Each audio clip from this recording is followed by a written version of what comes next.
What's Next, quality ingredients.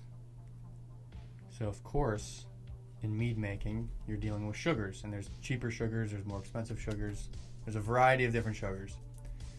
And as we just explained, there's the fermentation process, and it's taking the sugar and turning it to alcohol. The quality matters. You could make a mead that you literally just take granulated sugar, just white sugar, throw it in with water, and ferment that by adding the yeast, of course, and ferment that. It's called sugar shine. Yeah, that it would basically create a very potent, like you would taste the alcohol, and the final product would literally just be alcohol, like no flavor. Yeah, and then if you distill it, you got pure alcohol. That's what sugar shine is. Yeah.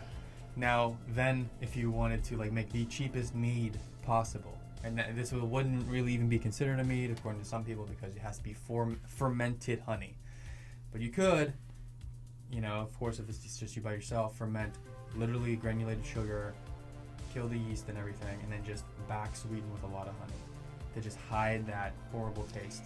Yeah, I think we know people that do that. Well, there's one place we go to. I wouldn't be surprised if a lot of mead making commercialized places do that. It would be probably the cheapest way. Yeah. Yeah. But because how do nobody wants to ferment the honey and then add more honey because honey is... It's expensive. I mean, most places it's probably like $10 a pound.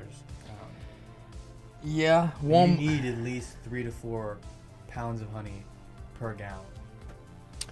Yeah, so what other options are there? You use juice. Yeah, so I like to use juice, and that's another one of our points. But what that's I'm not the saying same point?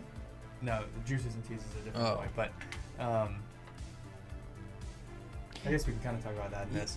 I like to use some juices. So, I'll add some honey, and typically it's wildflower honey or clover honey. Bass. Some of the more expensive ones I like to use for back sweetening because the sweetness and the flavor of that is going to stay there the most. Because whenever you ferment, whatever you're fermenting, a lot of the flavors are going to leave and change. On the honey. So clover and wildflower, where we live and most places around the world, are the cheapest honey you can get, price-wise. I'm starting to love clover honey. What's the black one? Buckwheat.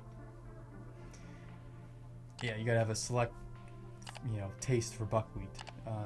It's like molasses. But yeah, I think that starting with clover or wildflower honey, you can get those in bulk, pretty cheap. Even orange blossom, those are probably the main 3 that people use. Ferment with that. And then if you want, use some sort of mesquite, basswood, some more higher quality, more expensive honey to back sweeten once the yeast and everything is dead. That's my advice at least. But the quality ingredients matter. And it doesn't mean just buy the most expensive everything and just go all out, because there's better ways to do this. You also got to make sure the juices don't... What's that thing that's in the juices? If you're using a juice, don't use you got to look at the ingredients. It can have absorbic acid, which is vitamin C. Yeah.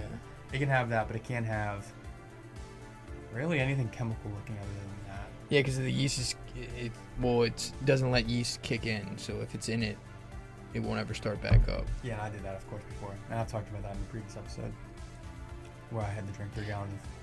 Yeah, but if you're using it to back sweeten, doesn't matter though, because you've already killed the yeast. Yeah. But yeah, if you're starting with it, but yeah, quality of the ingredients definitely matters. That's just something to keep in mind.